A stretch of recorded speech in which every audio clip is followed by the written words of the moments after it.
Hello दोस्तों, महाराजा Ganga Singh university जो बीकानेर वाड़ी है उसका जो पेपर है मानव भूगोल वाला, ठीक है, paper first BA second year का, उसका अपन अध्ययन कर रहे हैं इसमें।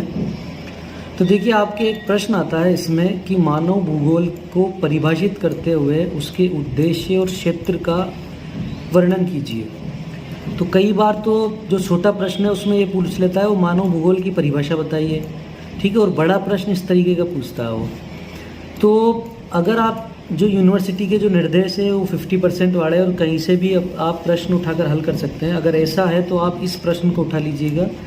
इसका बहुत ही सीधे तरीके से आंसर लिखना है, मैं आपको समझाता हूँ कैसे लिखना है। सबसे पहले आपको मानव भूगोल का अर्थ बताना है। देखिए, अर्थ और परिभाषा में एक अंतर होता है।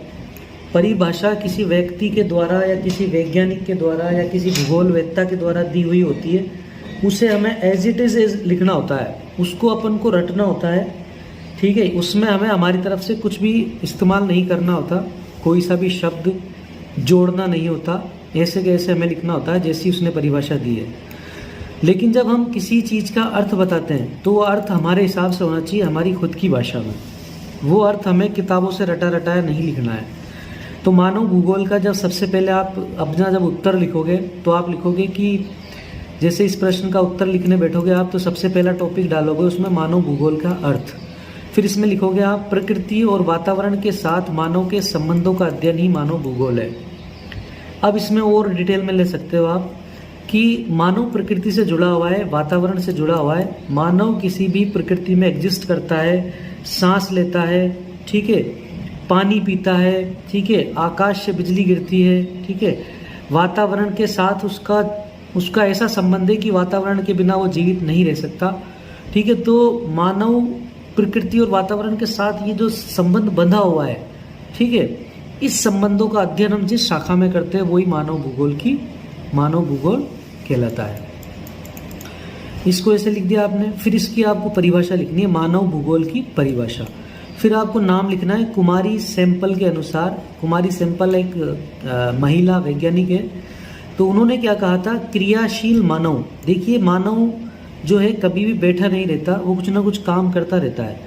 तो कुमारी सैंपल ने मानव को क्या कहा है, क्रियाशील मानव और अस्थिर पृथ्वी के बीच के परिवर्तनशील संबंध को ही मानव भूगोल कहते हैं। ये आपको ऐसे कैसे लिखना है। फिर इसके बाद में आता है मानव भूगोल के उद्देश्य और क्षेत्र।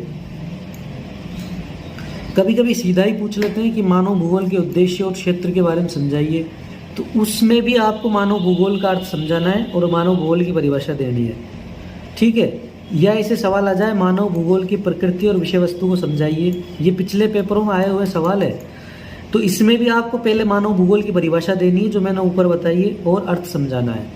फिर उसके बाद में आना है इस चीज़ों पे, ठीक है। जैसे अगर आप डायरेक्ट इनके आंसर दोगे तो आप कॉपी में कम लिख पाओगे और कम लिखने से थोड़े नंबर भी कम आते हैं। तो मानव भूगोल के उद्देश्य क्या है। देखिए, मानव प्रकृति से जुड़ा हुआ है। हम सांस लेते हैं, ठीक है, हम भोजन करते हैं, ठीक है, हम प्रकृति को कंट्रोल में करने की कोशिश करते हैं, प्रकृति हमें कंट्रोल में करने की कोशिश करती है। जब हम बर्फीले पहाड़ों पर जाकर हम सड़क बनाते हैं या हम मकान बनाते हैं, होटलें बनाते हैं, तो वहाँ पर जो तूफान वगैरह आते हैं, ठीक है, प्रकृति अपना कहर दिखाती है ना, भूकंप आते हैं, तो उससे क्या है, पृथ्वी का जो संतुलन है और प्रकृति का जो संतुलन है वो बना रहता है, मानव को क्षति पहुंचती है, ठीक है। तो प्राकृतिक वातावरण को समझना बहुत ज़रूरी है मनुष्य का। ये उद्देश्य में हमें ये बातें लिखनी है। तो मानव की प्रकृति और वातावरण के बीच के जो संबंध है उसको जानने के लिए हम मानव भूगोल का अध्ययन करते हैं। ये मानव भूगोल के उद्देश्य हैं, ठीक है। मानव भूगोल और सांस्कृतिक वातावरण के जो बीच में जो अध्ययन है उसका जो संबंध है उसका अध्ययन भी हम करते हैं। देखिए, जो दूसरा टॉपिक है उसमें क्या क्या कहना चाह रहा है। देखिए, जैसे मान लो कि भील जनजाति है, वो भील जनजाति पेड़ों से अपनी शराब प्राप्त करती है, ठीक है। पेड़ों से जो महुआ का जो पेड़ होता है उससे शराब प्राप्त करती है। इसके अलावा जो भील जनजाति है वो क्या करती है, पेड़ों को अपना आराध्य देवता मानती है, ठीक है। किसी पेड़ में वो ये कहती है कि हमारा इसमें हमारे भगवान इसमें बसते हैं, ठीक है। इसी तरह भील जनजाति क्या है, प्रकृति से भोजन प्राप्त करती है, ठीक है। अपने जानवर और मवेशी या शिकार करती है भील जनजाति, ठीक है, तो एक तरीके से वो प्रकृति से जुड़ी हुई है। तो मानव का और प्रकृति के बीच में जो संबंध है उसको जानना और मानव के सांस्कृतिक वातावरण को जानना। अब देखिए भीलों के जो त्योहार है वो भी प्रकृति से मिलते जुलते ही हैं। तो हमारे जो त्योहार है ना, या आदिवासी जनजातियों की जो संस्कृति है, ठीक है, वो वातावरण से जुड़ी हुई है। जैसे हम पेड़ों की पूजा करते हैं, ठीक है, तो ये सांस्कृतिक वातावरण के अंदर आता है। दो तरह के वातावरण होते हैं देखिए, एक तो होता है प्राकृतिक वातावरण और एक होता है सांस्कृतिक वातावरण। प्राकृतिक जो वातावरण होता है वो जैसे पेड़ पौधे हैं, झरने हैं, ठीक है, और ये जो नदियां हैं ये प्राकृतिक वातावरण में आती है। लेकिन किसी पेड़ की आप पूजा कर रहे हैं, जैसे हम पीपल के पेड़ की पूजा करते हैं, तो ये हमारा जो पूजा करने का तरीका है वो सांस्कृतिक वातावरण में आता है। या जो मुस्लिम धर्मावलंबी वो नमाज पढ़ते हैं, तो नमाज में जो वुज़ू करते हैं, वो जो वुज़ू करने का तरीका है वो सांस्कृतिक वातावरण में आता है। किसी भी त्यौहार को मनाने की जो प्रक्रिया है वो सांस्कृतिक वातावरण में आती है।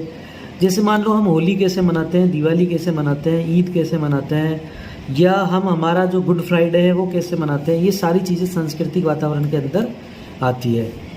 ठीक है, अब देखिए मैं ये जो बातें बोल रहा हूँ मैंने पिछले वीडियो में बोली है, ये सारी बातें आपको अपनी कॉपी में लिखनी है। जैसे आपने पहला टॉपिक डाल दिया, फिर आपको ये चीज़ें लिखनी है, फिर आपने दूसरा टॉपिक डाल दिया, तो ये जो मैंने बातें बोली है पूजा करने का तरीका वगैरह, ये सारी बातें आपको इसमें लिखनी है।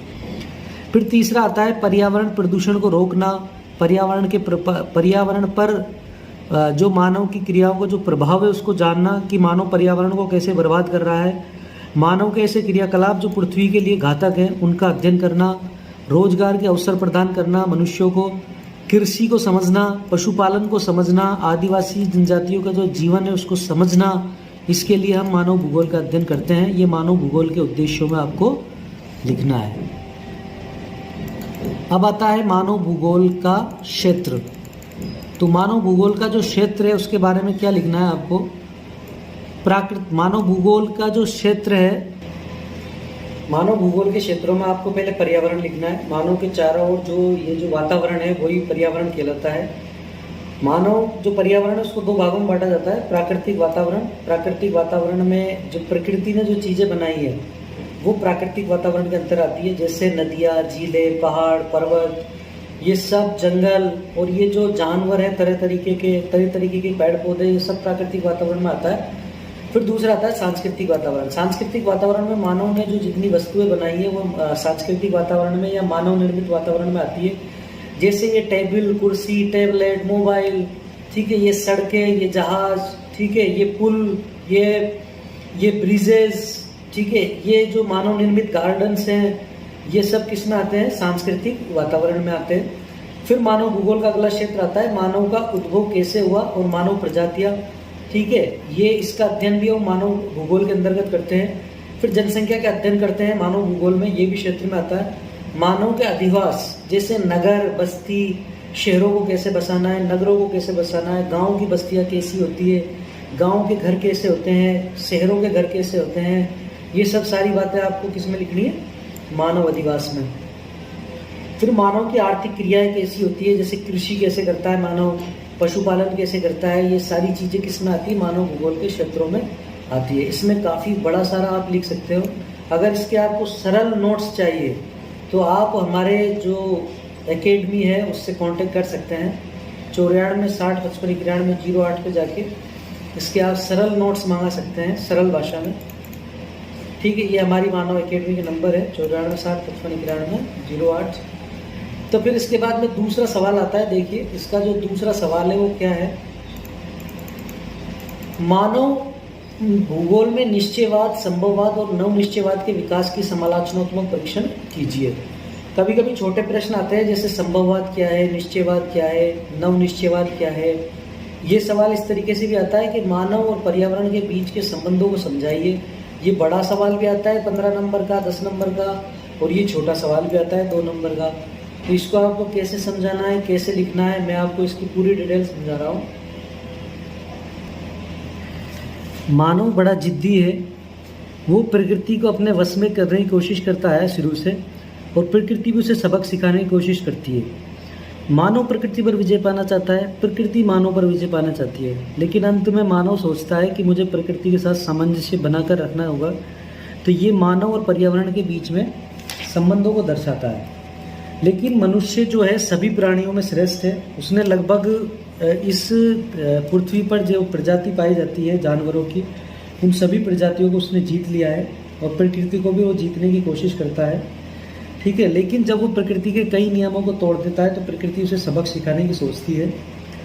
ठीक है, तो ये बातें आपको सबसे पहले लिखनी है। फिर आपको लिखना है मानव और पर्यावरण के बीच में संबंध कैसे हो। ये 3 तरीके से वैज्ञानिकों ने बताया है। निश्चयवाद, निश्चयवाद या पर्यावरणवाद का अर्थ ये है, सबसे पहले आपको अर्थ बताना है। तो इसमें ये कहा जाता है कि जो प्रकृति है वो बहुत ज़्यादा ताकतवर है और वो मनुष्य को सबक सिखाती है और वो मनुष्य पे विजय पा लेती है। जैसे प्रकृति ने बड़े बड़े तूफान लाए, भूकंप लाई और प्रकृति पृथ्वी को पलट देती है, जिससे मानव का अस्तित्व ही खत्म हो जाता है। प्रकृति में इतनी ताकत है। ठीक है, यानी प्रकृति महान है जबकि मानव छोटा है। ये कहता है पर्यावरणवाद या निश्चयवाद। ठीक है, इसमें इसके महत्व में आपको लिखना है कि इसमें पर्यावरण के महत्व को दर्शाया गया है। इसमें जो मानव है उसको कमजोर शक्ति बताया गया है। मानव की स्थिति इसमें दास के जैसी है, गुलाम के जैसी है, जबकि प्रकृति की स्थिति राजा के जैसी है। ठीक है, मालिक के जैसी है। ठीक है, इसकी आलोचना करनी है आपको कि निश्चयवाद सही नहीं है, क्योंकि प्रकृति को मनुष्य अपने अनुसार ढाल सकता है। जैसे पहाड़ों को चीर कर वो रास्ते बना देता है, नदियों पे वो पुल खड़े कर देता है। ठीक है, और वो जब भूकंप के इलाकों में अपने ऐसे घर बनाता है कि भूकंप भी उसको क्षति नहीं पहुंचाता। ठीक है, भूकंप के आने से पहले वो जानकारी ले लेता है, सुनामी से आने की पहले वो जानकारी ले लेता है। मनुष्य का दिमाग इतना चंचल और इतना तेज है कि उसने ऐसे उपकरण बनाए कि उसे आने वाली समस्याओं के बारे में पहले ही पता चल जाता है। इसलिए प्रकृति उसका ज़्यादा कुछ नहीं बिगाड़ सकती। ये निश्चयवाद के बारे में आपको लिखना है। इसके बाद में दूसरा आता है संभववाद। संभववाद का आपको सबसे पहले अर्थ समझाना है। संभववाद में आपको मानव की ज़्यादा बढ़ाई करनी है। संभववाद का अर्थ लिखना है आपको कि प्रकृति दास है जबकि मानव जो है प्रकृति पर विजय प्राप्त कर सकता है। वो प्रकृति को अपने वश में कर सकता है। मानव में इतनी बुद्धि है और इतने उपकरण उसने बना लिए कि वो प्रकृति को अपना गुलाम बना सकता है। इसका महत्व ये है कि इसने मानव को ज़्यादा महत्व दिया है। मानव की स्थिति इसमें मालिक के जैसी है और प्रकृति की स्थिति इसमें गुलाम जैसी है। इसकी आलोचना ऐसे करनी है आपको, पहले आलोचना टॉपिक डालना है, फिर इसकी आलोचना करनी है कि प्रकृति कभी गुलाम नहीं हो सकती। प्रकृति या पृथ्वी जब अपना कहर दिखाती है तो वो मनुष्य की बड़ी बड़ी जो मशीनें होती है उनको धराशायी कर देती है। बड़े बड़े मकानों को, होटलों को और पुलों को वो क्या करती है, जमींदोज कर देती है। तो प्रकृति को इतना कमज़ोर समझना भी गलत है। फिर इसके बाद में अगली धारणा आती है नवनिश्चयवाद। नवनिश्चयवाद छोटा प्रश्न भी आता है। नवनिश्चयवाद का अर्थ ये है कि ना तो प्रकृति बड़ी है और ना ही मनुष्य बड़ा है। ये दोनों एक दूसरे से सामंजस्य बनाकर चल सकते हैं। ये मनुष्य अपनी आवश्यकता की पूर्ति के लिए प्रकृति का इस्तेमाल कर सकता है, लेकिन ये इतना इस्तेमाल करे कि प्रकृति का शोषण नहीं हो और प्रकृति अपना कहर दिखाए नहीं। ये एक तरीके से शहरों में जो ट्रैफिक लाइट होती है, जब वो लाइट लाल होती है तो इसका मतलब है प्रकृति खतरे में है, लेकिन जब हरी होती है तो इसका मतलब होता है प्रकृति ने उसको इशारा किया है कि वो उसके हिसाब से यूज़ करे और यूज़ करने के बाद में आगे निकल जाए। ये नहीं कि वो उसी बत्ती पर खड़ा रहे। ठीक है, यानी ये रुको और जाओ के सिद्धांत के अंतर्गत आता है। इसको और समझ लीजिए थोड़ा सा। ये निश्चयवाद और संभववाद के दोनों के बीच की अवधारणा है। सबसे पहली बात तो ना तो ये प्रकृति को गुलाम मानती है और ये ना ही मानव को गुलाम मानती है। ये दोनों को एक तरीके से दोस्त के रूप में समझती है, यानी प्रकृति का दोस्त मानव है और मानव का दोस्त प्रकृति है। मनुष्य को अपनी आवश्यकताओं के लिए प्रकृति का इस्तेमाल करना है और फिर बाद में प्रकृति को आने वाली पीढ़ियों के लिए छोड़ देना है। ये सवाल आप ये नवनिश्चयवाद में आपको लिखना है। नवनिश्चयवाद का महत्व आपको समझाना है कि जो दोनों उपरोक्त अवधारणा है उसमें सबसे अच्छी अवधारणा नवनिश्चयवाद की है। नवनिश्चयवाद में प्रकृति के आदेशों का पालन करने की बात कही जाती है, जो कि अच्छी बात है। ठीक है, टेलर ने रुको और जाओ का सिद्धांत बताया है इसको।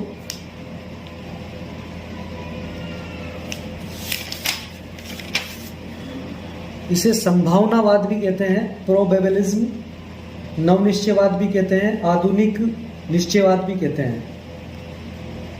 ग्रिफिथ टेलर ने काफ़ी अच्छी तरीके से इसको समझाया था, उसी ने इसे निश्चयवाद का नाम दिया था।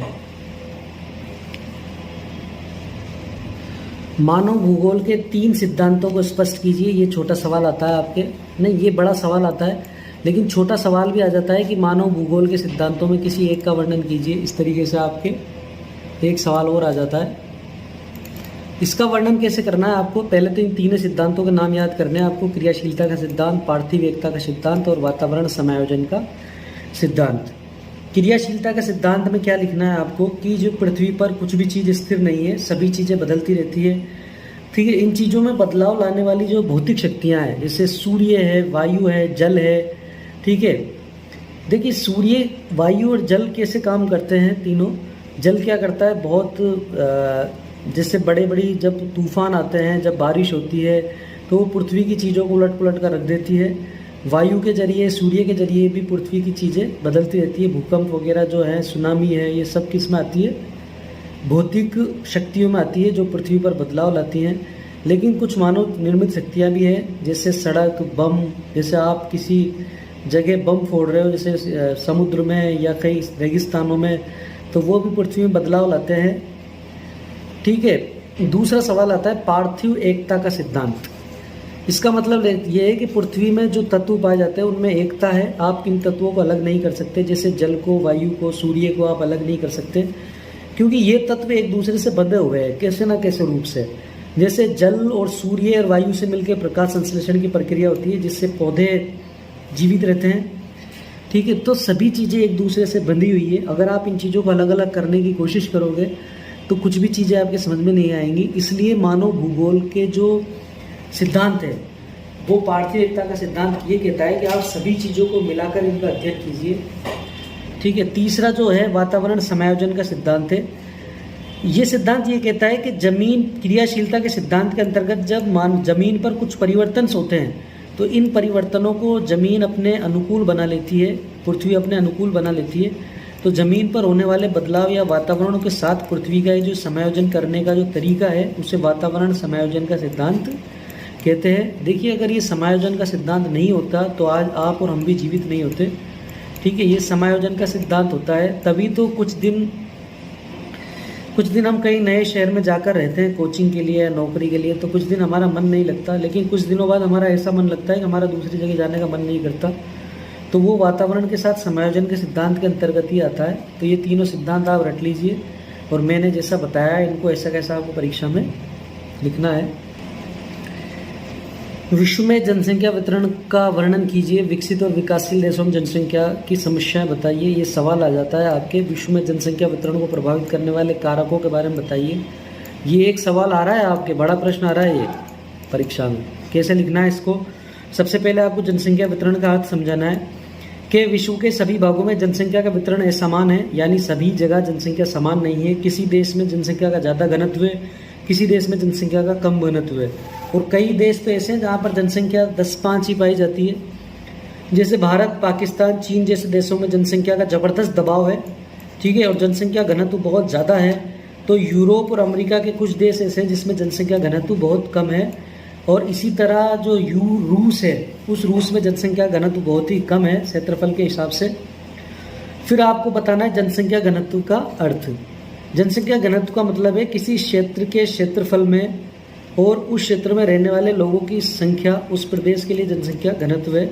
जैसे मान लो 1 बीघा ज़मीन है किसी शहर की, और वहाँ पर जो लोग रह रहे हैं उनकी संख्या के आधार पर ही हम जनसंख्या घनत्व को निकालते हैं। ठीक है, यानी किसी क्षेत्र में रहने वाली जनसंख्याओं की संख्या को जनसंख्या घनत्व कहते हैं एक तरीके से। इसको सरल अर्थों में मैं ऐसे समझाऊं, जैसे मान लो ये एक मकान है। ठीक है, ये मकान है ए और ये मकान है बी। ठीक है, इस एक मकान में 100 लोग रह रहे हैं। ठीक है, और इस एक मकान में 3 लोग रह रहे हैं बी वाले में। ठीक है, तो जनसंख्या घनत्व किसका ज़्यादा है, ए वाले का ज़्यादा। यानी जहाँ जनसंख्या ज़्यादा पाई जाएगी उसको वहाँ का जनसंख्या घनत्व अधिक होगा, और जहाँ जिस देश में जनसंख्या कम होगी उसका जनसंख्या घनत्व कम होगा क्षेत्रफल के हिसाब से। विश्व में जनसंख्या के वितरण के क्षेत्र, देखिए विश्व में अधिक जनसंख्या वाले क्षेत्र कौन से हैं, एशिया और पश्चिमी यूरोप, मध्यम जनसंख्या वाले क्षेत्र कौन से? अमेरिका, कनाडा और पूर्वी यूरोप। और कम घनत्व वाले क्षेत्र कौन से? Iran, Iraq, Siberia.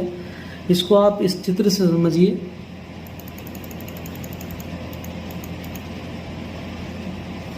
देखिए जो पीला पीला क्षेत्र है इसमें जनसंख्या घनत्व बहुत ज़्यादा है। जैसे ये हमारे भारत में देखो जनसंख्या घनत्व कितना ज़्यादा है पीले कलर का। इसी तरह ये जो चीन का ये जो इलाका है यहाँ भी जनसंख्या घनत्व ज़्यादा है। और ये जो पूरा एशिया का इलाका है इसमें बांग्लादेश, पाकिस्तान सब आ रहे हैं, तो ये इसमें जनसंख्या घनत्व ज़्यादा है। और ये यूरोप का जो इलाका है यहाँ भी जनसंख्या घनत्व ज़्यादा है, यहाँ भी जनसंख्या घनत्व ज़्यादा है। लेकिन ये देखिए ऊपर वाला ये इलाका है यहाँ पे जनसंख्या घनत्व कम है, यहाँ पे कम है। ये रूस के इलाके में जनसंख्या घनत्व कम है, ये ऑस्ट्रेलिया महाद्वीप में जनसंख्या घनत्व कम है। तो ये चीज़ें आपको समझानी है। अगला सवाल है विकसित और विकासशील देशों में जनसंख्या की समस्याएं बताइए। विकासशील देशों की समस्याएं और विकसित देशों की समस्याएं जनसंख्या को लेकर अलग अलग है। विकासशील देशों में जनसंख्या का दबाव ज़्यादा है, जनसंख्या वृद्धि से वो परेशान है। जनसंख्या वृद्धि से उनको खाने की, पीने की, रहने की, शिक्षा की, स्वास्थ्य की, दवाइयों की, कपड़ों की और खाने की, इन सब की कमी की सामना करना पड़ता है। अपराध भी ज़्यादा होते हैं, ठीक है। तो जनसंख्या वृद्धि की समस्याएं विकासशील देशों में, जैसे भारत, पाकिस्तान, बांग्लादेश, चीन, ये सब विकासशील देशों में आते हैं। ये जनसंख्या वृद्धि के सामना कर रहे हैं। जनसंख्या वृद्धि के कारण इन देशों में क्या है?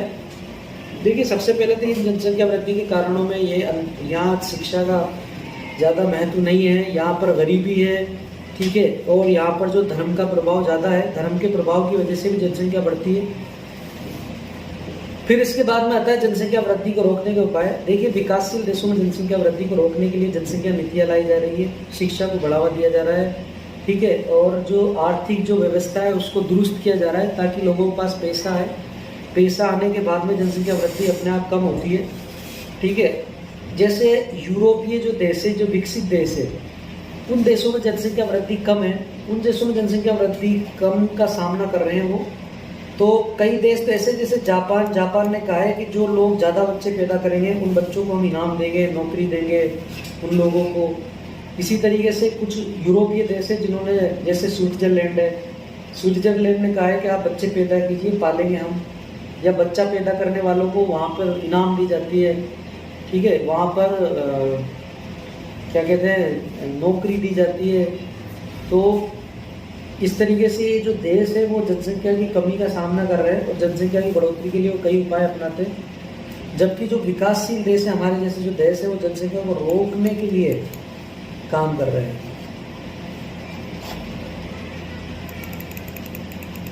इसके बाद में आता है जनसंख्या घनत्व को प्रभावित करने वाले कारक।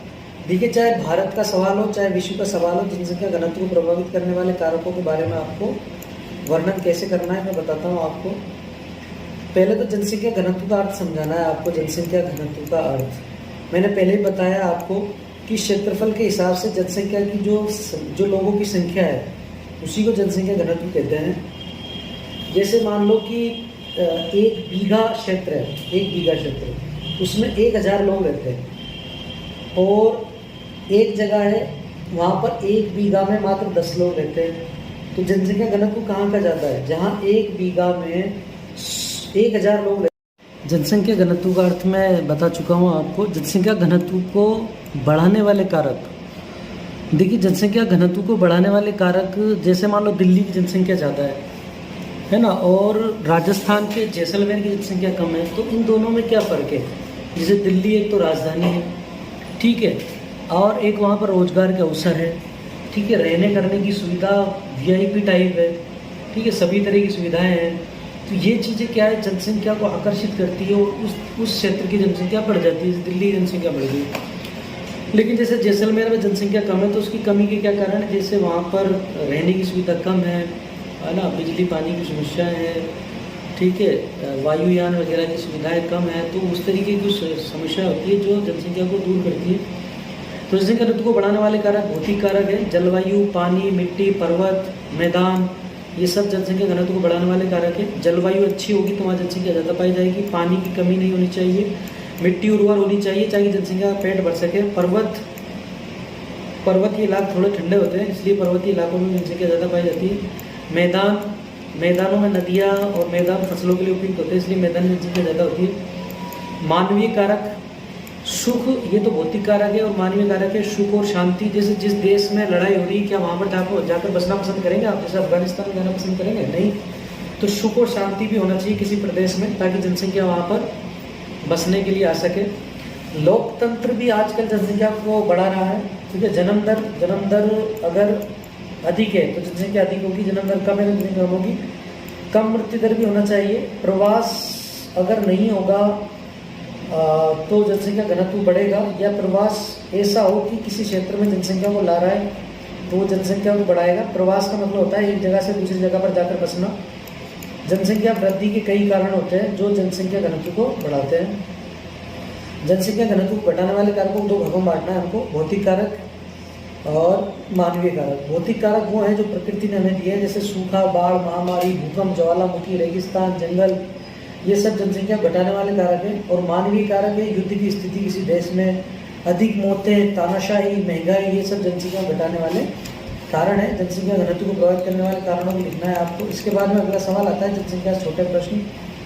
आदर्श या अनुकूल जनसंख्या। देखिए किसी भी देश की जनसंख्या अगर वहाँ पर बोझ नहीं बन रही है, या वहाँ की अनुकूल जनसंख्या है, वो वहाँ के सिस्टम के हिसाब से, या वहाँ के क्षेत्र के हिसाब से, या वहाँ के संसाधनों के हिसाब से, तो अनुकूलतम जनसंख्या होगी, ठीक है। लेकिन अगर वहाँ की जनसंख्या ज़्यादा है, ठीक है, क्षेत्र के हिसाब से, तो जनाधिक्य में आता है। जैसे भारत की जनसंख्या, चीन की जनसंख्या, ये सब जनाधिक्य में आते हैं। भारत में जनाधिक्य के क्या कारण है, ये छोटा प्रश्न आ जाता है। जनाधिक्य के कारणों में आपको लिखना है जैसे कि यहाँ पर शिक्षा कम है, ठीक है, यहाँ पर गरीबी थोड़ी ज़्यादा है, जो गरीबों में जो जनसंख्या ज़्यादा होती है, ठीक है। पढ़े लिखे लोग जो होते हैं, जो अमीर जो लोग होते हैं, वो जनसंख्या कम पैदा करने में रुचि रखते हैं। तो अर्थव्यवस्था का कमज़ोर होना भी जनसंख्या का जनसंख्या के कारण होता है। जनसंख्या वृद्धि के क्या कारण है? जनसंख्या वृद्धि कारण अशिक्षा, ठीक है, धार्मिक कारण, आर्थिक कारण, सामाजिक कारण, राजनीतिक कारण। कई राजनीतिक पार्टियां हैं और कई धर्मों के लोग जो जनसंख्या वृद्धि बढ़ाने के लिए प्रेरित करते हैं, जबकि किसी धर्म विशेष में जनसंख्या को रोकने के कारणों पर, धार्मिक कारणों के कारण भी जनसंख्या बढ़ती है। जनसंख्या वृद्धि के क्या प्रभाव? जनसंख्या वृद्धि के प्रभाव के कारण लोगों को शिक्षा, स्वास्थ्य, ठीक है, इनके बंटवारे में कमी आती है। परिवार कल्याण की अवधारणा क्या है? देखिए परिवार कल्याण एक तरीके से हमारे दो की जो अवधारणा है, तो परिवार कल्याण एक तरीके से सरकार के द्वारा जो कार्यक्रम है उसमें इस चीज़ को अच्छी तरीके से समझाया गया है। इसी तरीके से विकास विमुख जनसंख्या क्या है? देखिए विकास के विमुख जनसंख्या ऐसी, जैसे मान लो किसी क्षेत्र में जनसंख्या की बहुत ज़्यादा बढ़ोतरी है और वहाँ पर हमने एक हॉस्पिटल बना दिया। अब ये जनसंख्या की पूर्ति ये हॉस्पिटल कर ही नहीं पा रहा, हमने दूसरा हॉस्पिटल बना दिया, ये दूसरा हॉस्पिटल भी जनसंख्या की कमी पूरी नहीं कर पा रहा। हमने तीसरा हॉस्पिटल बना दिया तो ये तीसरा हॉस्पिटल भी जनसंख्या की कमी नहीं कर पा रहा। जबकि एक देश है जहाँ पर जनसंख्या कम है और एक ही हॉस्पिटल बनाया छोटा सा, तो ये जनसंख्या की पूर्ति कर पा रहा है। तो यहाँ विकास तो हो रहा है लेकिन जनसंख्या इतनी बड़ी है कि विकास दिख ही नहीं रहा, तो उसे विकास विमुख जनसंख्या कहते हैं। भारत की जनसंख्या की नीति क्या है? भारत की जनसंख्या की नीति ये है कि 2045 में हम जनसंख्या को स्थिर करना चाहते हैं, ठीक है, और हम जनसंख्या की वृद्धि को 2.1 रखना चाहते हैं। 2.1 का मतलब है हम हमारे दो वाला सिद्धांत अपनाना चाहते हैं। भारत की जनसंख्या की नीतियों में आपको ये लिखना है। जबकि सरकार कई कार्यक्रमों के जरिए जनसंख्या वृद्धि को रोकने की कोशिश कर रही है, ये भी जनसंख्या नीति में आता है। जैसे नौकरियों में दो ही बच्चे वालों को प्राथमिकता दी गई है, 3 बच्चे होने पर सरपंच वगैरह का चुनाव नहीं लड़ना, ये भी जनसंख्या की नीति के अंदर आता है। मानव प्रजातियों के वर्गीकरण के आधार को स्पष्ट कीजिए, बड़ा प्रश्न आ जाता है आपके। मानव प्रजाति का अर्थ समझाना है पहले आपको। मनुष्यों में वंशानुगत शारीरिक लक्षणों में समानता पाई जाती है, जिसके आधार पर मानव को कई वर्गों में बांटा जाता है, जिसे मानव प्रजाति कहा जाता है। मानव प्रजाति के वर्गीकरण के आधार है शारीरिक लक्षण, जैसे चेहरा, कद, रंग, नेत्र, रक्त समूह, शारीरिक गठन आदि। जैसे चीन के जो लोग हैं वो और भारत का जो आदमी है वो, अब आप इन दोनों में अगर वर्गीकरण करना चाहोगे तो कैसे करोगे? पहले चेहरा देखोगे, फिर उनका कद देखोगे। जैसे चीन का कद कम है, चीन के लोगों का, भारत के लोगों का कद थोड़ा ऊंचा है। नेत्र, बाल, रक्त समूह, शारीरिक गठन के आधार पर हम क्या करते हैं? प्रजातियों का वर्गीकरण करते हैं। ग्रिफिथ टेलर ने मानव प्रजातियों का वर्गीकरण जो किया है उसके बारे में आ जाता है। ये छोटा प्रश्न भी आ जाता है लेकिन ये बड़ा प्रश्न आता है, तो इसमें लिखना है आपको कि ग्रिफिथ टेलर ने नेग्रिडो प्रजाति कहा सबसे पहले। नेग्रिडो प्रजाति मलाया फिलीपींस में पाई जाती है। नीग्रो प्रजाति सूडान और गिनी तट के आसपास पाई जाती है। ऑस्ट्रेलोइड प्रजाति, भूमध्य सागरीय प्रजाति, नॉर्डिक प्रजाति, ये प्रजातियां हैं। मंगोलीय प्रजाति मंगोल के आसपास पाई जाती है। अगला सवाल है मानव की प्रारंभिक आर्थिक गतिविधियों पर लेख लिखिए। मानव की प्रारंभिक आर्थिक गतिविधियों पर लेख लिखिए। यानी मनुष्य ने जब पैदा होने के बाद में उसने पृथ्वी पर एग्जिस्ट किया, एग्जिस्ट करने के बाद में उसने अपने आप को किस तरीके से संभाला, वो इसमें आता है। तो प्रारंभ में जो आर्थिक गतिविधियाँ की थी वो तो उसने क्या किया, पेड़ों से, इनसे उसने फल फूल इकट्ठे किए, या किसी जानवर को मार के उसने क्या कर लिया, भोजन को इकट्ठा किया, उसको खाद्य संग्रहण की श्रेणी में लाते हैं। ठीक है, आदिम आखेट में भी यही आता है। चलवासी पशुचारण शुरू किया उसने, पहले छोटे छोटे पशु पाले, फिर उनको चराना शुरू कर दिया। ठीक है, मछलियों को मारना शुरू कर दिया, वन आधारित गतिविधियाँ शुरू की, स्थानांतरित खेती की। स्थानांतरित खेती ये होती है जैसे मान लो ये जंगल को साफ किया, फिर इस जंगल पर उन्होंने खेती की, तो 10-5 साल बाद ये अनुपजाऊ हो जाती है ये ज़मीन, फिर ये दूसरी जगह जाते हैं, फिर जंगल साफ करते हैं, फिर वहाँ पर खेती करते हैं, फिर तीसरी जगह जाकर खेती करते हैं। इसको बोलते हैं स्थानांतरित खेती। जीवित रहने के लिए खेती की जाती थी पहले के ज़माने में। प्रारंभिक आर्थिक गतिविधियों के अंदर ये सारी चीज़ें आपको लिखनी है टॉपिक बना के। कई बच्चों के कमेंट्स आते हैं कि सर आपका ये गलत है, आपका वो गलत है, आपका धर्म क्या है, आपका ये क्या है। तो मैं एक बात स्पष्ट कर देना चाहता हूँ आपसे कि देखिए, पहली बात तो ये है कि जिन बच्चों को टॉप करना है यूनिवर्सिटी, उनको यूट्यूब से नहीं पढ़ना है। कोई सा भी चैनल हो यूट्यूब का, पढ़ना ही नहीं है उनको यूट्यूब से। उन्हें बुक से पढ़ना है और अपने टीचरों से पढ़ना है, अपने कॉलेज में पढ़ना है, अपने स्कूल्स में पढ़ना है। ठीक है, यूट्यूब से बिल्कुल नहीं पढ़ना है। अगर यूट्यूब से पढ़ोगे तो बहक जाओगे, ये मेरा आपसे निवेदन है। ये उन बच्चों के लिए है जो साल भर पढ़ाई नहीं करते और फिर सीरीज पढ़कर टाइम पास करके एग्ज़ाम देने के लिए जल्दबाजी में होते हैं। उन बच्चों के लिए दरअसल ये वीडियो चैनल्स होते हैं, यूट्यूब चैनल्स होते हैं। तो मेरा ये जो इंटेलिजेंस बच्चे हैं उनसे मेरा निवेदन है कि आप यूट्यूब से बिल्कुल ना पढ़ें, खासकर मेरे चैनल से तो बिल्कुल ना पढ़ें। ये केवल जो बच्चे पास होना चाहते हैं उनके लिए है ये, इसीलिए मैं जल्दबाजी में और ये कम बता रहा हूँ। ठीक है, और दूसरी बात ये है कि बड़ा 1.5-2 घंटे का हम वीडियो बनाते हैं। वीडियो बनाने के टाइम कुछ बातें ऐसी निकल जाती है, उनको आपको नज़रअंदाज करना चाहिए। टीचर का या किसी पढ़ाने वाले का धर्म नहीं देखनी चाहिए। आप भी अगर 2 घंटे तक कोई चीज़ बोलोगे तो कुछ ना कुछ बातें तो निकलेगी आपके दिल से, दिमाग से। तो इन बातों को नज़रअंदाज करना चाहिए आपको। आपका जो मेन जो लक्ष्य है उस पर ध्यान दीजिए। आपको एग्ज़ाम में सबसे ज़्यादा अंक हासिल करने हैं, उसी पर आपका फोकस होना चाहिए। हमारी, आपकी, मेरी, हम सब की आदत होती है कि हम किसी में कुछ ना कुछ गलतियाँ ढूंढने की कोशिश करते हैं। सारी उसकी अच्छाइयों को हम एक तरफ रख देते हैं और उसकी एक गलती को पकड़ के और उसको हम नुकसान पहुंचाने की कोशिश करते हैं। ऐसा मत कीजिए, किसी के साथ भी ऐसा मत कीजिए। देखिए, गलतियां सबसे होती हैं। अगर हमसे गलतियां नहीं होती तो हम भगवान होते, फरिश्ते होते, लेकिन हम इंसान हैं, कुछ ना कुछ गलतियां हमसे हो जाती है। तो इन बातों का ध्यान रखिए। मैंने 2 बातें बताई है आपको। पहली बात तो यह है कि जो बच्चों को टॉप करना है यूनिवर्सिटी, उन्हें यूट्यूब चैनल से नहीं पढ़ना है। और दूसरी बात यह है कि जब लंबा वीडियो होता है तो कुछ बात निकल जाती है, उनको आपको नज़रअंदाज कर देना है। और तीसरी बात यह है कि ये जो क्वेश्चंस लिखे हुए हैं ये इंपॉर्टेंट क्वेश्चंस है, आपकी परीक्षा में आने लायक। आपको इस चैनल से या तो इनको तैयार कर लीजिए या आपकी सीरीज से या आपकी बुक से इनको तैयार कर लीजिए। भारत के प्रमुख जनजातीय क्षेत्र कौन कौन से हैं, इनके बारे में पूछ लेते हैं कभी। तो आपको देखिए, भारत के जनजातीय क्षेत्र है जहाँ पर भील, मीणा, गरासिया जनजातियाँ पाई जाती है। राजस्थान वाला इलाका है। मध्य प्रदेश में कोली, बारली जनजाति पाई जाती है। दक्षिण भारत में उल्लाड़ा, मोपला, नायर, मलकारा, अलार ये जातियाँ पाई जाती है। आपातानी, डाफलार, मिश्मी जनजातियाँ अपने इधर पाई जाती है पूर्वोत्तर भारत में। चेंचू, लंबाड़ा यानी रेरुकेला ये अपने यहाँ पर पाई जाती है जनजातियाँ, उड़ीसा के ऊपर। और टोडा, क्रुम्बा, कुआ, इरुआ, बगुआ ये सब इधर तमिलनाडु के आसपास की जनजातियाँ हैं। तो इस सवाल के जवाब में आपको क्या करना है, ये टॉपिक्स बनाने पहले तो उत्तरी पूर्वी भारत की जनजातियाँ, इन जनजातियों में आपको अश्मी जनजाति, मिश्मी जनजाति, इन जनजातियों का वर्णन करना है आपको। उत्तरी भारत की जनजातियाँ जैसे गुज्जर जनजाति, जम्मू कश्मीर की जनजाति जो गुज्जर बकरवाल है, उन जनजातियों का वर्णन करना है। मध्य भारत की जनजातियों में आपको मध्य प्रदेश की जनजातियों का वर्णन करना है, जैसे कोल वगैरह।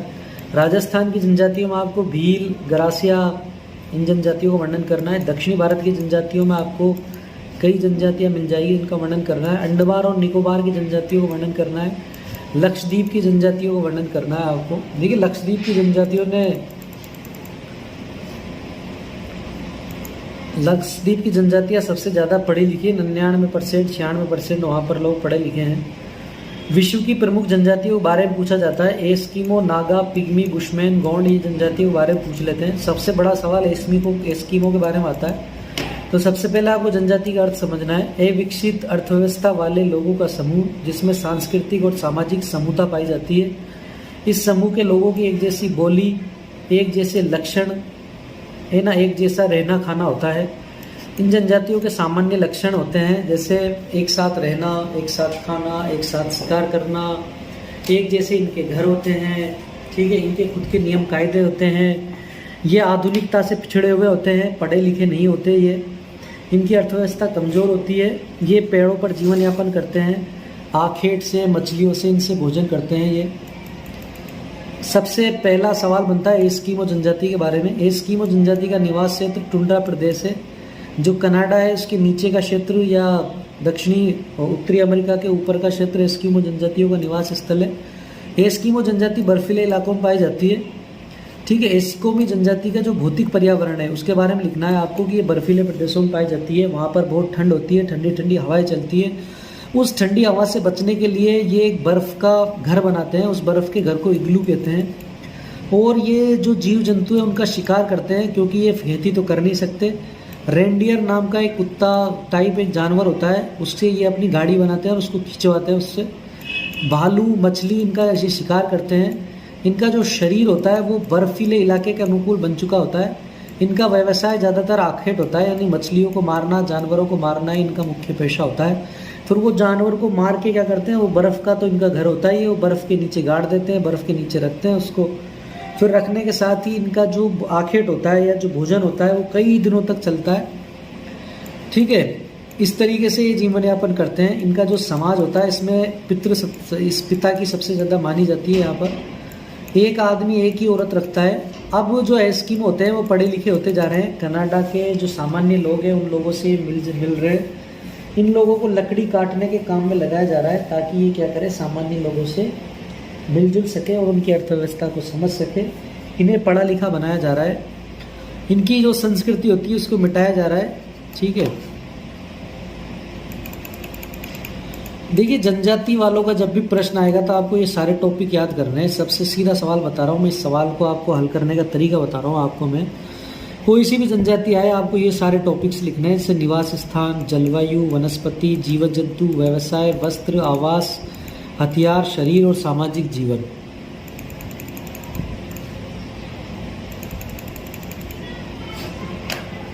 निवास स्थान आपको पेड़ पौधे, जंगल वगैरह बताना है, कोई सी भी जनजाति आए। जलवायु आपको वहाँ की गर्म जलवायु बतानी है, अगर ठंडी जलवायु वाला है तो ठंडी जलवायु बतानी है, ठीक है। जैसे बद्दू, कालाहारी, पिग्मी, पठारी, खिरगी, मसाई, गोंड, गुजर, खासी, नागा जनजाति ये आएगी तो इनका निवास क्षेत्र जंगल बताना है आपको। यहाँ की जलवायु आपको सामान्य बतानी है, ठंडी और गर्म दोनों जलवायु बतानी है। वनस्पति बतानी है आपको, यहाँ खूब पेड़ पौधे उगते हैं, कई तरह की प्रजातियाँ पाई जाती हैं, सभी तरह के जीव जंतु यहाँ पर पाए जाते हैं, जैसे भालू, चीता। यहाँ कुछ वनस्पति में कुछ पेड़ों के नाम लिखने हैं आपको, जैसे सदाबहार वन, अर्ध सदाबहार वन, ठीक है, कटीले वन, सभी तरह के वन, पेड़ पौधे, आम, पपीता, ठीक है, और क्या कहते हैं, बांस वगैरह ये पाए जाते हैं। जीव जंतु आपको भालू, बंदर, कुत्ते, भेड़, बकरी, है ना, सभी तरीके के जनजातु, शेर वगैरह सारी जनजातु लिखना है आपको। इनका व्यवसाय आपको लिखना है कि ये व्यवसाय ज़्यादातर करते नहीं है लेकिन ये फिर भी खेती करते हैं, ठीक है। या ये जंगलों के सामानों को इकट्ठा करके दूसरे लोगों को बेचते हैं, जैसे शहद हो गया, ये आपको इसके व्यवसाय में लिखना है। वस्त्र में आपको लिखना है ज़्यादातर नग्न होते हैं लेकिन फिर भी ये अपने जो गुप्तांग होते हैं, ठीक है, उन जैसे आप जो अंडरवियर पहनते हो उसी तरीके से ये अपने गुप्तांगों को ढकते हैं पत्तों वगैरह से। इनके जो आवास होते हैं वो कच्चे आवास होते हैं, सभी के बारे में आपको यही बात लिखनी है। इनके हथियार ज़्यादातर लकड़ी के होते हैं, कुछ हथियार लोहे के भी होते हैं लेकिन ज़्यादातर हथियार लकड़ी और पत्थर के होते हैं। इन लकड़ी और पत्थर के हथियार से शिकार करते हैं। लेकिन आजकल की जनजातियाँ क्या है, जो लोगों से मिल चुकी है और ये बंदूकों और लोहे के हथियारों का भी ये यूज करने लग गए हैं। इनका जो शरीर होता है वो बहुत मजबूत होता है, शरीर और पर्यावरण के अनुकूल होता है। इनका सामाजिक जीवन, इनका अलग ही सांस्कृतिक जीवन होता है, ये अपने जीवन में मस्त होते हैं। ये सारी बातें आपको लिखनी है। गुजर, खासी, नागा जनजातियों के बारे में भी इसी तरह वर्णन करना है। पठारी, किरगिज के बारे में ये सारी बातें आपको इसी तरीके से लिखनी है। ये बद्दू जो है, ये बद्दू जनजाति सहारा जो मरुस्थल है, ये जो अरब का जो मरुस्थल है, सहारा का जो मरुस्थल है, वहाँ पर बद्दू जनजाति पाई जाती है। कालाहारी अफ्रीका का मरुस्थल है, वहाँ पर बुशमैन जनजाति पाई जाती है। इनके बारे में आपको लिखना है। ये मालथस के जनसंख्या के सिद्धांत को समझना है आपको। मालथस के जनसंख्या का सिद्धांत ये कहता है कि जब मनुष्य पढ़ लिख जाएगा, ठीक है, तो वो सेक्स के प्रति या काम भावना के प्रति ज़्यादा प्रभावित नहीं होगा, यानी सेक्स की भावना उसमें कम नहीं पड़ेगी, चाहे शिक्षा कितनी ही आ जाए। अब सेक्स की या काम भावना की भावना जब उसमें ज़्यादा होगी तो वो क्या करेगा, बच्चे पैदा करने में भी ज़्यादा रुचि रखेगा। ये कहता है कि जिस तरीके से हम कृषि में पैदावार कर रहे हैं उस तरीके से हम जनसंख्या नहीं बढ़ा रहे। जैसे मान लो कि पहले हमारे पास 10 किलो अनाज होता था और अब हमारे पास 20 किलो अनाज है, लेकिन 10 किलो अनाज पर 2 लोग जिंदा थे और अब 20 किलो अनाज पर 10 लोग जिंदा है। ठीक है, तो 2 लोगों की जगह यहाँ कितने होना चाहिए था, 4 लोग, लेकिन कितने लोग हो गए, 10 लोग। तो जिस तरीके से हमारा भोजन बढ़ रहा है उस तरीके से हमारे लोग नहीं बढ़ रहे, लोगों की जनसंख्या ज़्यादा बढ़ रही है। इसलिए क्या होगा कि जो भोजन है या जो कृषि में जो फसलों की जो पैदावार है उसके हिसाब से जनसंख्या की बढ़ोतरी नहीं हो रही, जनसंख्या ज़्यादा बढ़ रही है, इसलिए खाने की कमी आएगी और जनसंख्या एक दूसरे से लड़ पड़ेगी और खून खराबा होगा और इस पृथ्वी पर मानव की उत्पत्ति खतरे में पड़ जाएगी। संतान उत्पत्ति की इच्छा मनुष्य में कम नहीं पड़ती, संतान उत्पत्ति की इच्छा उतनी ही रहती है, इसलिए संतान उत्पत्ति करता रहेगा आदमी। ठीक है, ये कहा है किसने, मालथस ने। लेकिन इसके सिद्धांत है वो, इसका आपको मूल्यांकन करना है। मालथस के सिद्धांत में देखिए, जब काम भावना पर शिक्षा का प्रभाव पड़ता है, ठीक है, और संतान उत्पत्ति की इच्छा भी कम बढ़ जाती है। जैसे जापान में देख लीजिए आप, जापान में 100% जनसंख्या पढ़ी लिखी है, तो वहाँ पर बच्चे पैदा करने में कोई रुचि नहीं दिखाता, तो वहाँ पर बच्चों की बहुत कमी हो चुकी है। वहाँ पर बूढ़े लोगों की संख्या ज़्यादा है, बच्चों की जनसंख्या कम है। जैसे मान लो बूढ़े अगर 100 है तो बच्चे मात्र 20-30 ही है। तो जापान की सरकार बहुत चिंतित हो गई और उसने क्या किया, उसने ये कहा कि आप प्रत्येक फैमिली 3-4 बच्चे पैदा करो और आपको डरने की जरूरत नहीं है, सारा खर्चा हमारा देश उठाएगा। ठीक है, आप तो बस बता देना कि मेरे इतने जनसंख्या है, आपको भोजन पानी हम उपलब्ध कराएंगे। वहाँ के देश ने ये घोषणा की है, जापान ने। तो मालथस की जनसंख्या सिद्धांत को आपको उलट देना है जब आप इसका वर्णन करो।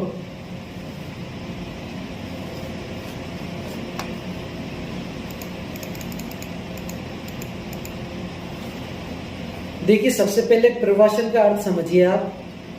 ठीक है, जैसे मान लो कि भारत से 20 लोग जाकर अमेरिका में बस गए, तो ये कहला जाता है अंतर्राष्ट्रीय प्रवासन। यानी एक जगह से दूसरी जगह पर मानव जब जाकर बसता है तो उसको बोलते हैं प्रवासन। समझ में आ गया? ठीक है, जब एक देश से मानव दूसरे देश में जाकर बसता है तो उसको बोलते हैं अंतर्राष्ट्रीय प्रवासन। लेकिन जब एक देश के राज्य से उसी राज्य या उसी दूसरे राज्य में जाकर बसता है तो उसको बोलते हैं आंतरिक प्रवासन। जैसे भारत का, राजस्थान का कोई व्यक्ति केरल में जाकर बस जाए तो उसको बोलते हैं आंतरिक प्रवासन। या जैसलमेर का कोई व्यक्ति जयपुर में जाकर बस जाए या बीकानेर का कोई व्यक्ति जयपुर में जाकर बस जाए तो उसको बोलते हैं आंतरिक प्रवासन। तो आंतरिक और अंतर्राष्ट्रीय प्रवासन में आपका अंतर समझ में आ गया। इसको कैसे करना है आपको, सबसे पहले आपको लिखना है प्रवासन का अर्थ, फिर आपको लिखना है प्रवासन के प्रकार। प्रवासन के प्रकार में आपको लिखना है सबसे पहला आंतरिक प्रवासन, यानी किसी देश के अंदर ही जब प्रवासन हो, व्यक्ति एक दूसरे जगह से दूसरी जगह में जाकर बसे तो उसको आंतरिक प्रवासन कहेंगे। और व्यक्ति जब एक देश से दूसरे देश में जाकर बसे तो उसको अंतर्राष्ट्रीय प्रवासन कहेंगे। इसके बाद में आता है प्रवासन को प्रभावित करने वाले कारक। अभिप्रेरणा के आधार पर आर्थिक और सामाजिक चीजों को देखकर आदमी एक जगह से दूसरी जगह में जाकर बस जाता है, इसको अभिप्रेरणा के आधार पर प्रवासन कहते हैं। देश के आधार पर प्रवासन के प्रकार, देखिए प्रवासन के प्रकारों को समझाना है आपको। तो देश के आधार पर प्रवासन के प्रकार अंतर्राष्ट्रीय, मैंने ये बता दिया। समाज के आधार पर समाज के आधार पर एक व्यक्ति अगर दूसरी जगह जाकर बसता है तो उसको व्यक्तिगत प्रवासन, पूरा परिवार एक जगह से दूसरी जगह जाकर बसता है तो उसको पारिवारिक प्रशासन, और अगर एक पूरा समुदाय दूसरी जगह जाकर बसता है तो उसको समुदाय प्रवासन कहते हैं। दिशा के आधार पर एक होता है उत्प्रवास और एक होता है अप्रवास। जैसे राजस्थान से केरल में जाकर कोई आदमी बसता है तो केरल वाले लोगों के लिए वो हो गया अप्रवास, लेकिन हमारे लिए वो हो गया उत्प्रवास। यानी हमारा कोई व्यक्ति राजस्थान में कोई व्यक्ति केरल जाकर बसेगा तो हम उसे बोलेंगे उत्प्रवासी, लेकिन हमारे केरल के लोग उसको बोलेंगे अप्रवासी, केरल में जाकर बसेगा तो। प्रवासन के कारण क्या क्या हो सकते हैं? देखिए, प्रवासन के कारण होते हैं गरीबी, अमीरी, बेरोजगारी, शिक्षा, अशिक्षा, ठीक है, लूटमार, चोरी, युद्ध, अशांति, ये सब किस में आते हैं? प्रवासन के कारणों में आते हैं। इसको आप बहुत बड़ा लिख सकते हैं। जैसे युद्ध लिख दिया आपने, अब युद्ध में लिखो आप कि किसी देश में अगर झगड़ा हो रहा है, युद्ध हो रहा है, तो वहाँ के लोग दूसरी जगह जाकर बसना पसंद करेंगे। ये सारी चीज़ें, शिक्षा के बारे में लिखोगे आप, बहुत बड़ा क्वेश्चन लिख सकते हैं इसमें। इसके अगर आपको नोट्स चाहिए सरल भाषा में तो आप मुझे व्हाट्सअप करें, हमारे जो मैडम है उनको व्हाट्सअप करें, आप हमारी एकेडमी से संपर्क करें। देखिए, भारत जब आज़ाद हुआ तो भारत की जनसंख्या इतनी ज़्यादा नहीं थी, लेकिन फिर भी भारत जब आज़ाद हुआ तो भारत की जनसंख्या इतनी ज़्यादा नहीं थी, लेकिन फिर भी हम जनसंख्या को कंट्रोल करने की कोशिश शुरू से ही करते आए हैं। तो प्रथम पंचवर्षीय योजना में ही हमने जनसंख्या हमारे दो की नीतियाँ इस तरीके से बनाई थी कि हमें जनसंख्या कम रखनी है प्रथम पंचवर्षीय योजना से। लेकिन 1977 में आते आते हमने परिवार कल्याण विभाग की स्थापना की। फिर 2000 में आके हमने राष्ट्रीय जनसंख्या नीति का निर्धारण किया सन 2000 में। इस नीति के हमने 3 उद्देश्य निर्धारित किए: तात्कालीन उद्देश्य, मध्यकालीन उद्देश्य और दीर्घकालीन उद्देश्य। तात्कालीन उद्देश्यों का आपको पहला टॉपिक लिखना है। फिर इसमें लिखना है आपको कि हमने क्या किया। हमने मेडिकल के जरिए, है ना, और हमने जो कुछ उपाय ऐसे थे जैसे उनके जरिए जनसंख्या को रोकने की कोशिश की। जैसे हमने रोजगार में कम जनसंख्या वाले को आगे लाना, ठीक है, हमारे दो वाला संकल्प, 2 से ज़्यादा बच्चों वालों को नौकरी में या प्रमोशंस में हतोत्साहित करना। इसके अलावा जो तात्कालिक उद्देश्यों में जैसे गर्भ निरोधक गोलियां, गर्भ निरोधक जो साधन है उनका वितरण करना, ठीक है, मेडिकल और जनसंख्या को लेकर जागरूकता पैदा करना, ठीक है, लोगों में शिक्षा को बढ़ावा देना, जनसंख्या की बढ़ोतरी के जो नुकसान है उनके बारे में बताना, ये तात्कालिक उद्देश्य थे इस जनसंख्या नीति के। फिर इसके मध्यकालीन उद्देश्य लिखने हैं आपको। इसके मध्यकालीन उद्देश्यों में जैसे पुरुषों की नसबंदी, महिलाओं की नसबंदी, और जो जन्म दर है उसको 2.1 तक लाना, ठीक है, जन्म दर को कम करना, ठीक है, मृत्यु दर को रोकना, ठीक है, बेहतरीन शिक्षा, बेहतरीन स्वास्थ्य उपलब्ध कराना लोगों को, ठीक है, गरीबी दूर करना, ठीक है, ये सब सारे मध्यकालीन उद्देश्य थे। इस नीति का एक दीर्घकालीन उद्देश्य भी है। वो दीर्घकालीन उद्देश्य ये है कि 2045 तक किसी भी हालत में जनसंख्या बढ़ोतरी जो है वो स्थिर हो जानी चाहिए। अगर ऐसा नहीं होता तो देश को, भारत को बहुत बड़ी समस्या का सामना करना पड़ेगा। इसी भयावह चिंता को देखते हुए प्रधानमंत्री की अध्यक्षता में उस टाइम श्री मनमोहन सिंह जी थे, उन्होंने राष्ट्रीय जनसंख्या आयोग का गठन किया। इस जनसंख्या आयोग के अध्यक्ष प्रधानमंत्री होते हैं। जैसे अभी राष्ट्रीय जनसंख्या आयोग के अध्यक्ष कौन है? श्री नरेंद्र मोदी जी, ठीक है। तो ये जनसंख्या आयोग बनाया गया था 2010 में। जनसंख्या को रोकने के जितने भी तरीके हैं आपको इस जनसंख्या नीतियों के बारे में उनको सबको लिखना है, क्योंकि उनका इजाज़ उनको इसी के जरिए अमल में लाया गया। कभी कभी सवाल आता है कि अधिवास क्या है, ग्रामीण अधिवास के बारे में या ग्रामीण अधिवास के प्रारूप के बारे में समझाइए। ये सवाल आपके पूछा जाता है परीक्षा में। अधिवास का अर्थ होता है मानव किसी भी जगह पर जाकर बसता है, बसने के बाद में वो अपने घरों को, मकानों को जिस हिसाब से बनाता है वो अधिवास के अंदर आता है। या मानव घरों की या मानव बस्तियों की जो बसावट है वही अधिवास के अंदर आती है। मानव की बस्तियों का उद्भव कैसे हुआ और इसका विकास कैसे हुआ, ये टॉपिक डालना है आपको, इसके ऊपर टिप्पणी लिखनी है। देखिए, पहले के ज़माने में मानव एक जगह से दूसरी जगह पर जाता था, फिर मानव ने खेती करना शुरू किया। खेती करना शुरू कर दिया तो उसने एक जगह पर रहकर खेती करना शुरू कर दिया। तो फिर उसने उस जगह पर रहने के बाद में उसने घर बनाए। घर बनाने के लिए पहले मानव ने लकड़ी का इस्तेमाल किया, पत्थरों का इस्तेमाल किया। उसके बाद में उसने गारे का इस्तेमाल किया, पानी में मिट्टी को मिला के जो बनाया जाता है उसको गारा कहते हैं। फिर गारे को उसने, जब आग का आविष्कार हो गया तो उसने गारे को पकाया। पकाने के बाद में उसने पकी हुई मिट्टी का, पकी हुई ईंटों का इस्तेमाल किया। उसके बाद में उसके घर भयावह बनने लगे, मतलब बड़े बड़े बनने लगे जब पकी ईंट इस्तेमाल होने लगी। फिर उसके बाद में सीमेंट का आविष्कार हुआ, ठीक है। फिर बाद में इंजीनियरिंग आई, इंजीनियर आए, लोगों का आर्किटेक्चर आए। आर्किटेक्चर के बाद में उन्होंने एक ही जगह पर 25-25, 50-50 माला बिल्डिंगें खड़ी करना शुरू कर दिया।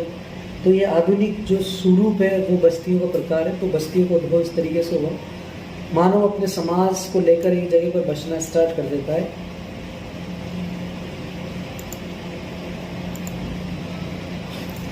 इसके बाद में आता है ग्रामीण बस्तियाँ। देखिए, कुछ बस्तियाँ शहरी बस्तियाँ होती है तो कुछ बस्तियाँ ग्रामीण बस्तियाँ होती है।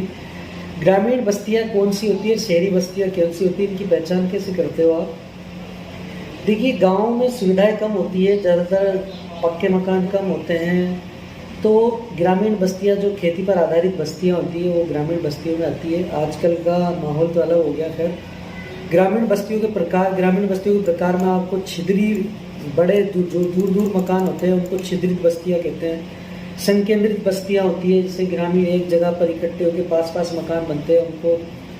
कुछ बस्तियाँ ऐसी होती है गाँव में जो समाज के आधार पर बनती है, जैसे उच्च जाति की बस्तियाँ, निम्न जाति की बस्तियाँ, रेगरों की बस्तियाँ, ठीक है, तेलियों की बस्तियाँ, ठीक है, भिस्तियों की बस्तियाँ, मुस्लिमों की बस्तियाँ, इस तरीके से मीणाओं की बस्तियाँ। आजकल ऐसी बस्तियाँ भी बसने लगी ग्रामीण इलाकों में। तो ग्रामीण बस्तियों के प्रकार में आपको इस तरीके से लिखना है। धर्म के आधार पर बस्तियाँ, जातियों के आधार पर बस्तियाँ, ठीक है, और सामाजिक क्षमता के आधार पर बस्तियाँ, जैसे अमीरों की बस्तियाँ, गरीबों की बस्तियाँ, कच्चे मकान की बस्तियाँ, पुराने मकानों की बस्तियाँ, ऐसे लिखना है आपको। ग्रामीण बस्तियों को प्रभावित करने वाले कारक समाज, धर्म, पैसा, लोगों की सोच, ऊंची जातियाँ, निम्न जातियाँ, ठीक है, ये सब ग्रामीण बस्तियों को प्रभावित करने वाले कारक हैं। ग्रामीण बस्तियों के प्रतिरूप, फिर ग्रामीण बस्तियों की समस्याएं, जैसे पानी की समस्या, नल की समस्या, बिजली की समस्या, और गद्दी बस्तियाँ, कच्ची बस्तियाँ, ये सारी बातें आपको लिखनी है। जल निकासी की समस्याएं, ग्रामीण बस्तियों की समस्या दूर करने के उपाय। ग्रामीण बस्तियों की समस्या दूर करने के उपायों में नल बिजली उपलब्ध कराना, नालियों का निर्माण, ये सब किस में आएगा, इसी में आएगा ये सब।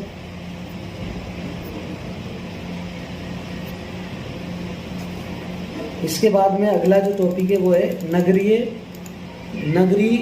नगरीकरण क्या है, नगरीकरण की समस्या है और उपाय क्या है।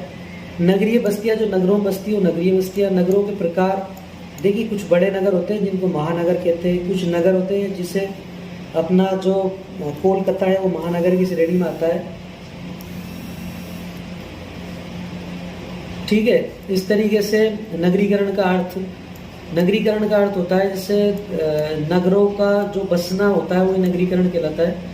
नगरीकरण के कारण आर्थिक, राजनीतिक, सामाजिक और सांस्कृतिक कारणों में इनको बांट देना। नगरीय आकारिकी और नगरीय समस्याएं, गंदी बस्तियों की समस्याएं, ये सब आपको लिखनी है इसमें। इसके अगर आपको सिंपल भाषा में नोट्स चाहिए तो आप हमें PDF चाहिए, नोट्स चाहिए तो आप हमें संपर्क करें व्हाट्सएप पर। जो हमारे व्हाट्सएप नंबर है वो इस प्रत्येक स्लाइड में लिखे हुए, जैसे ये लिख रहे 9460559108। इस नंबर पर आप व्हाट्सएप करके हमसे PDF हासिल कर सकते हैं। दोस्तों, अगर कोई चीज़ आपको समझ में नहीं आ रही है तो आप मुझे व्हाट्सएप करके पूछ सकते हैं। कोई टॉपिक समझ में नहीं आ रहा, इसमें जो प्रश्न आए सारे इंपॉर्टेंट प्रश्न हैं, आप इनको तैयार करके जाइए, 100% आपके सवाल मिलेंगे।